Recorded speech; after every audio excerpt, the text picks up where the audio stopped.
Good morning. আর একটা দিন শুরু হচ্ছে হংকংয়ে।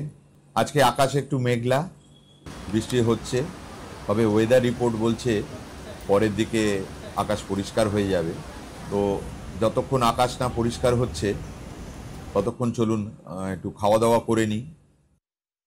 চাইনিজদের একটা বড় খাবার হচ্ছে ডাম্পলিং, যেটাকে আমরা বলি মোমো, চাইনিজরা বলে ডিমসাম। আর সারা পৃথিবীতে এটা ডাম্পলিং বলেই বিখ্যাত।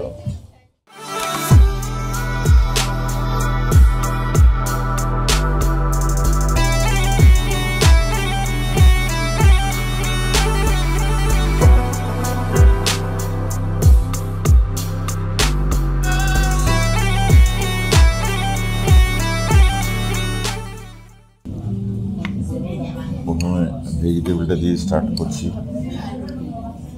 এর ভিতরে একটা জুস থাকে, তো একটু কষ্ট করে খেতে হয় তাতে জুসটা বেরিয়ে যায়, সেই জন্যেই এটা দেয়।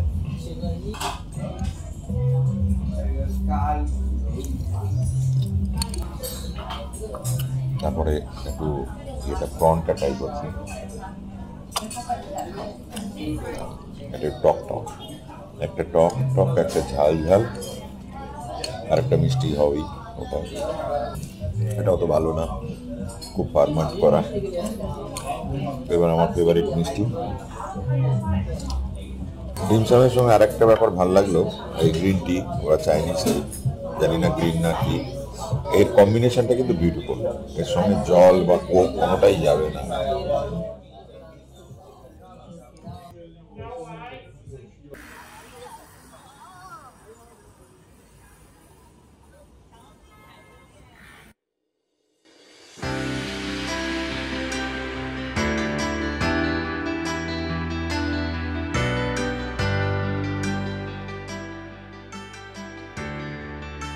তো সেই জন্য আমি এসেছি স্কাই 100 এই বিল্ডিংয়ে। এটা 110 তলার ওপর নিয়ে যাবে আমাদের। রিসেপশন থেকে টিকিট কেটেছি, ওই 1,500 পৌনে 2,000 টাকার মতো টিকিট লাগে। তো এখন একটু বৃষ্টি হচ্ছে, কাঁচে একটু বৃষ্টি লেগে রয়েছে। তো আমি ততক্ষণ এখানে সমস্ত মাল্টিমিডিয়া দিয়ে বিভিন্ন রকম প্রজেকশন করা আছে, মানে বৃষ্টির দিনে বা বৃষ্টি ছাড়া কোনো দিনে কিভাবে ছবিগুলো দেখা যাবে ওইগুলো দেখছি।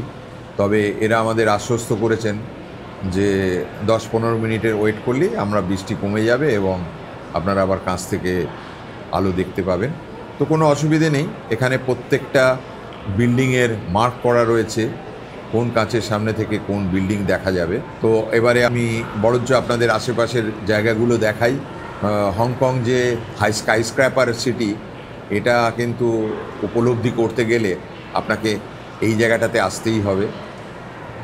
আর এর ওপর থেকে নিজেকে একটু ভগবানের মতো লাগছে।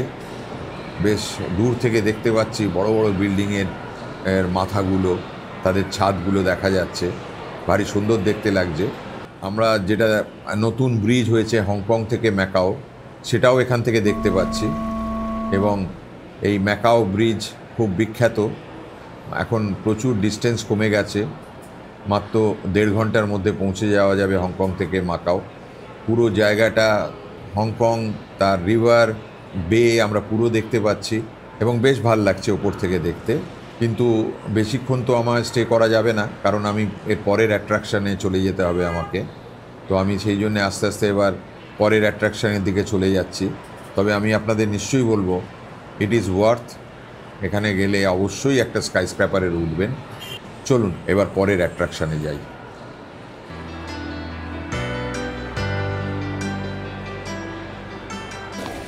স্কাই 100 থেকে চলে এসেছি আমার হোটেলের কাছে। এখান থেকে বাস ধরে চলে যাচ্ছি আবেরদিন। তো এই আবেরদিন হচ্ছে হংকংয়ের মেন হারবার, যেখানে ফিশিং হারবার।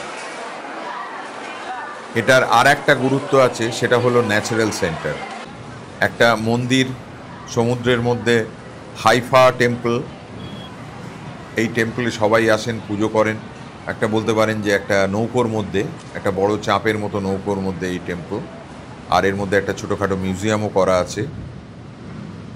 আর এই যে পুরো জায়গাটা দেখছেন, এটা একটা খাঁড়ির মতো, একটুখানি ঢুকে গেছে বন্দরের ভেতরে। আর যেহেতু এটা খাঁড়ির মতো, এটাকে টাইফুন সেভার বলা হয়। মানে এটা টাইফুন সেভ, মানে যখন খুব জোর ঝড় আসে সমস্ত নৌকা ওই খাঁড়ির মধ্যে ঢুকে যায়, যার ফলে টাইফুন থেকে রক্ষা পায়। তারপরে আমরা ঢুকে পড়েছি এই মিউজিয়ামের মধ্যে। এর মধ্যে সমস্ত পুরনো জিনিসপত্র রাখা আছে।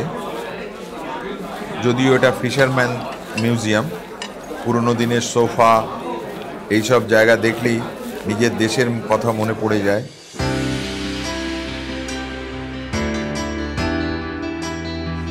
তো আবের দিনে আমরা একটু ঘুরে বেরিয়েছি জায়গাটার ভিউ পাওয়ার জন্য। ভারী সুন্দর ভিউ, দুদিকে স্কাইস্ক্র্যাপার, মধ্যিখানে বন্দর। আবের দিনের ভিউ সত্যিই মনে রাখার মতো। এটা হংকংয়ের one of the best attraction বলবো।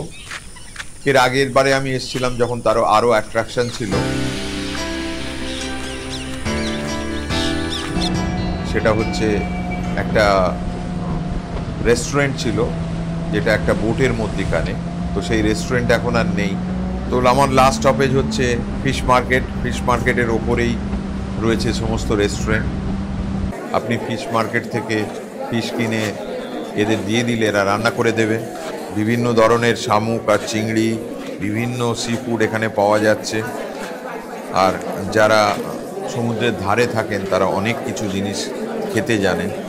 বিশেষ করে কাঁকড়া, বিভিন্ন ধরনের কাঁকড়া রয়েছে যেটা আমরা সচরাচর দেখতে পাই না। বিভিন্ন ধরনের চিংড়ি মাছ রয়েছে যেটাও আমরা দেখতে পাই না। তবে এই দোতলায় একটা খাওয়ার হোটেল আছে এবং সবাই বসে খাচ্ছেন। তো আমিও এসে পড়েছি এই রেস্টুরেন্টে আর অর্ডার করেছি ফিশ বল কারি আর রাইস। তো ফিশ বল কারি যেরকম আমাদের কারি হয় সেরকমই কারি, ফিশ কারি যেরকম হয়। আর ফিশ বলটা আমাদের এখানে খুব একটা চলে না, কিন্তু হংকংয়ে এটা খুব পপুলার। ফিশের যে পুরো গ্রাউন্ড করে ওদের যে কিমাটা আছে সেই কিমাটাকে বলের মতো করে সেদ্ধ করা হয়। ভারী ভালো খেতে, প্লাস কারিটাও খুব ভালো লেগেছে। তো এই জায়গাকার পুরো দৃশ্যটা আর একবার আপনাদের দেখিয়ে আমি ফেরত যাব নেক্সট অ্যাট্রাকশানে। পাহাড়ের নিচে স্কাইস্ক্র্যাপার আর তার নিচে বন্দরের সব বোট দাঁড়িয়ে রয়েছে।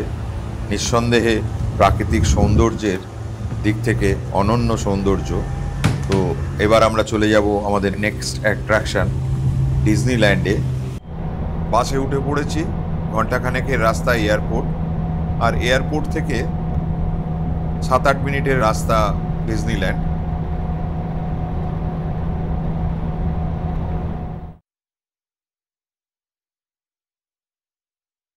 ডিজনিল্যান্ডের যেটা ছক, এটাও সেই ছকের মধ্যে। প্রথমেই আছে একটা ট্রেন যেটা পুরো ডিজনিল্যান্ডকে ঘুরে দেখায়, আর দূর থেকে দেখতে পাচ্ছেন ওই বিখ্যাত সেই কাসল। তো এই ডিজনিল্যান্ড পৃথিবীর সেই অনেক জায়গাতেই আছে, এটা হংকংয়েও আছে। জায়গাটা খুব সুন্দর, চারিদিকে গাছপালা লাগানো, এবং আমার মনে হয় পুরো জায়গাটার মালিক ডিজনিল্যান্ড নিজে। এবং এটা একটা আইল্যান্ডের মতো করে রেখেছেন ওরা, চারিদিকে গাছ টাছ দিয়ে, ভেতরে বিশাল বড় চত্বর, আর তার মধ্যে বিভিন্ন রকমের অ্যাট্রাকশান সব ঘুরছে। একটু সেন্টারটা, যেটাকে আর কি ডিজনি সেন্টার বলা হয়, এই সেন্টারটা একটু ঘুরে দেখাবে। বিভিন্ন দোকান পাট, বিভিন্ন অ্যাট্রাকশান সব দেখতে পাচ্ছি। প্রচুর মানুষ এসছেন, যদিও আজ খুব গরম, এই গরমের মধ্যে সবাই এনজয় করছেন। পুরো জায়গাটা পাহাড় দিয়ে ঘেরা। তো এখানে আমার মতো অনেক লোককে দেখতে পাচ্ছি যারা ব্লগার বা ফটোগ্রাফার, তাদের ছবি তুলতে। আর দেখতে দেখতে এখানে পৌঁছে গেছি এদের সিটিংস জোনে। এবার আমরা যাব কিংডম অফ অ্যারেন্ডেলে। এখানে অনেক লোক আছে যারা ডিজনির ট্র্যাক্টরগুলোকে ওয়ালে ফ্রেম করে ঝুলিয়ে রাখা হয়েছে। ছোট একটা ঘর আর কিছু হাতিয়ার ওয়ালের মধ্যে টাঙিয়ে রাখা আছে।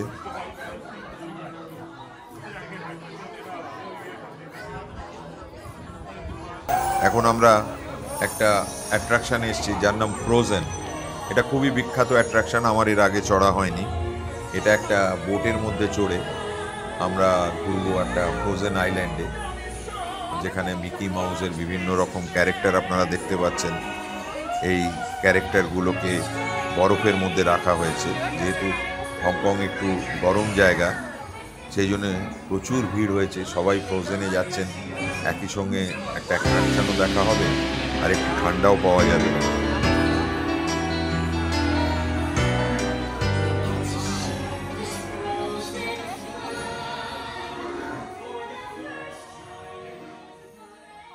তো এরকম আরও অনেক কিছু অ্যাট্রাকশন রয়েছে। যেহেতু আমি একবার এসেছি এর আগে, আমি সবকটা অ্যাট্রাকশন আমি অপ্ট করছি না। যেগুলো মেইন অ্যাট্রাকশন, আর এই দেখছেন বিভিন্ন অ্যাট্রাকশনগুলোর পাশ দিয়ে আমি যাচ্ছি। আপনারা দেখতে পাচ্ছেন এই অ্যাট্রাকশনগুলো প্রত্যেকটাই একটা রোলার কোস্টারের মতো একটা ব্যাপার, প্লাস অনেকগুলো থ্রিলিং ব্যাপার আছে বাচ্চাদের জন্য, একটু বড়দের জন্য, বিভিন্ন বয়সের জন্য বিভিন্ন অ্যাট্রাকশন রয়েছে। তবে একটা অ্যাট্রাকশন আমি কোনো জায়গায় গেলে মিস করি না, সেটা হচ্ছে 7D মুভি। এই মুভির খুব বৈচিত্র্য আছে সিনেমা হলটার। এখানে সিটগুলোও নড়ে, প্লাস ওপর থেকে এয়ার দেওয়া হয়, বিভিন্ন রকম গন্ধ ভেসে আসে, 3D চশমা পরে 3 ডাইমেনশনাল ছবি দেখতে পাওয়া যায়। সব মিলিয়ে একটা বেশ বিচিত্র অভিজ্ঞতা। তো এটা আমি অনেক আগেও দেখেছি। তো আমি একদম গেটের কাছে দাঁড়িয়ে আছি, কারণ এরপরেই সবাই বেরোনোর জন্যে উদ্গ্রীব হয়ে উঠবে, এবং এখানকার পাশেই ট্রেন স্টেশনে গিয়ে আমি যাতে একটু ট্রেনে জায়গা পাই, সেই জন্য আমি একদম শেষে দাঁড়িয়ে আছি। যেখান থেকে শেষ হলেই আমি দৌড়বো এবং ট্রেনে করে উঠে তাড়াতাড়ি আবার পৌঁছে যাব ওয়ানচাই।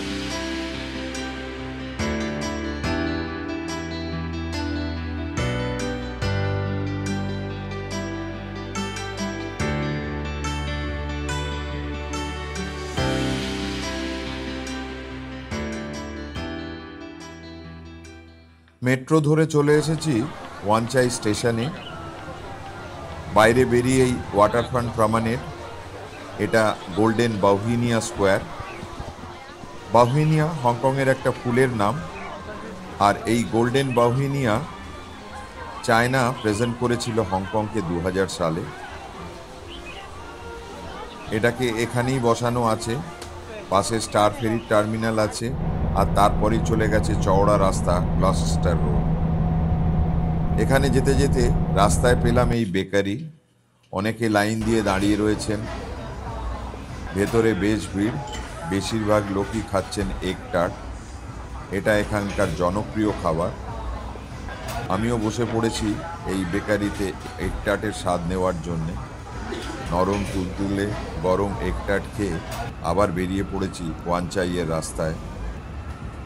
ওয়ানচাই এখন খুব জনপ্রিয় এরিয়া, আর গ্লস্টার ব্রিজ থেকে রাস্তা আর দুপাশে স্কাইস্ক্র্যাপারের মধ্যে দিয়ে ছুটে আসা গাড়ির দৃশ্য খুবই সুন্দর, আর এর ছবি তুলছেন অনেকে। রাতের সুন্দর দৃশ্যও পাওয়া যায় এই ব্রিজ থেকে।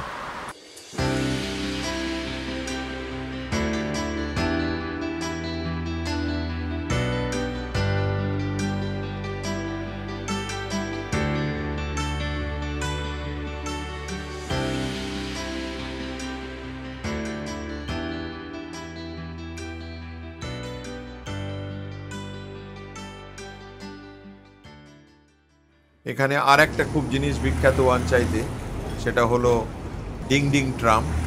এই যে দোতলা ট্রাম দেখছেন, এই ট্রাম খুবই চিপ। উঠলাম, আমার $1 মানে 13 টাকা লাগলো। এবং যারা নর্মাল, যেহেতু আমার কার্ড সিনিয়র সিটিজেন কার্ড, আমার $1 কাটলো, কিন্তু অন্য লোকে গেলে তাদের $3 কাটে। এবং $3 কেটে আপনি অনেক দূর যেতে পারবেন। এই ট্রামটা বেশ লম্বা ট্র্যাক দিয়ে চলে।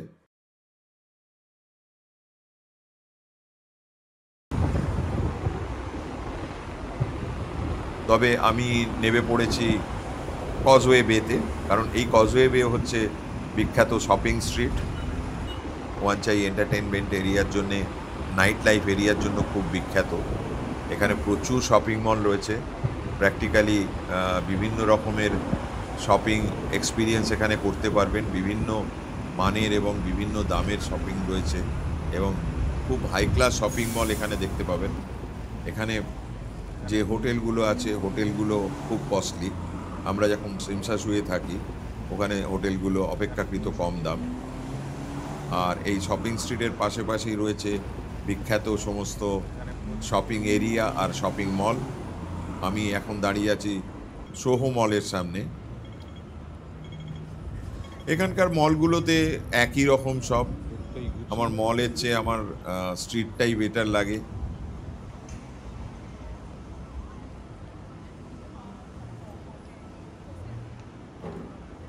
আর একটা ছোট্ট ফেয়ারও দেখতে পাচ্ছি এখানে, এবং এই ফেয়ারটা বাচ্চাদের শেখাচ্ছে কি করে অ্যাঙ্গার, ডিসগাস্টিং এইসব ব্যাপারগুলোকে কন্ট্রোল করা যায় এবং পিস অ্যান্ড হ্যাপিনেসের দিকে যাওয়া যায়।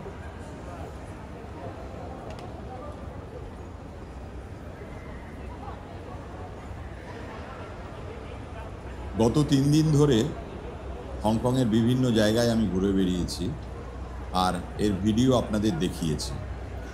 তবে যে জায়গাটা দিয়ে আমি বারবার গেছি সেটা হচ্ছে এই সিমসাসুইয়ের বিখ্যাত জায়গা এভিনিউ অফ দ্য স্টার্স। যে কোনো জায়গায় যেতে গেলেই এই জায়গাটা দিয়ে আমায় পাস করতে হয়েছে, কারণ এটা একটা ট্রান্সপোর্ট হাব। এখানে বাস, এখানে ফেরি, এখানে মেট্রো সব কিছুই রয়েছে। তাই এই জায়গাটা রেখেছি লাস্টে আপনাদের দেখাবো বলে, কারণ এই জায়গাটা হংকংয়ের সবচেয়ে প্রাণবন্ত জায়গা। সকাল একদম ভোর থেকে রাত্রির অবধি এই জায়গাটা প্রাণবন্ত হয়ে থাকে পর্যটক আর লোকাল লোকেদের ভিড়ে। আর এই জায়গাটায় বেশ কিছু দর্শনীয় জায়গাও আছে, দর্শনীয় ব্যাপার আছে যেগুলো আমি আপনাদের দেখাচ্ছি। প্রথম কথা হচ্ছে যে এইরকম একটা সুন্দর সমুদ্রের হাওয়া, গাছে ছায়ার মাঝে বেঞ্চ পাতা রয়েছে। তো আর রয়েছে বিভিন্ন অ্যাক্টর অ্যাক্ট্রেসদের মূর্তি। এখানে আপনি দেখতে পাচ্ছেন ব্রুস লি, জ্যাকি চ্যান,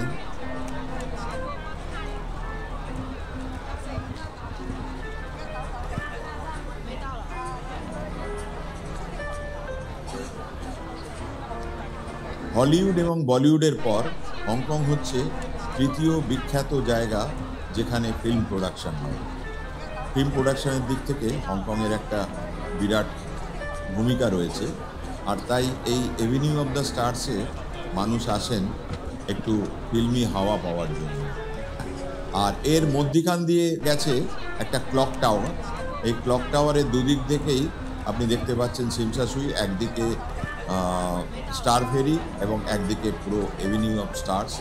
তো এই বিরাট জায়গাটা আমার মনে হচ্ছে প্রায় 2 কিলোমিটার মতো লম্বা। এই জায়গাটা হংকংবাসীর পক্ষে এবং পর্যটকদের পক্ষে একটা বিখ্যাত ঘুরে বেড়ানোর জায়গা। তাই এই জায়গাটা দেখানোর লোভ আমি সামলাতে পারলাম না, এই জায়গাটা আমি রেখেছি লাস্টে আপনাদের দেখাবো বলে। আর এখানে রাত্রির 8টা থেকে 8:30 অবধি একটা লাইটিং শো হয়। লাইটিং মানে সমুদ্রের ধারে সমস্ত যে বিল্ডিংগুলো আছে তাদের বিভিন্ন আলোর খেলা চলে ওই বিল্ডিংগুলোতে। আর মানুষ প্রচুর আসেন এখানে, ভিড় করেন এই প্রমেনেডে। প্লাস এই ফেরিতে দেখছেন বিভিন্ন ফেরি এই লাইটের সিম্ফনি অফ লাইটসের খেলা দেখার জন্যে বোটে চড়ে ঘুরে বেড়ান। অনেক ক্রুজ আছে, ডিনার ক্রুজ আছে, না দেখালেই নয়। তাই সব শেষে এই জায়গাটা দেখালাম। আপনারা যদি হংকংয়ে আসেন অবশ্যই এই জায়গাটা দেখবেন। আর আমাদের এই ভিডিওটা ভালো লাগলে নিশ্চয়ই আপনারা শেয়ার করবেন, কমেন্ট করবেন এবং লাইক করবেন।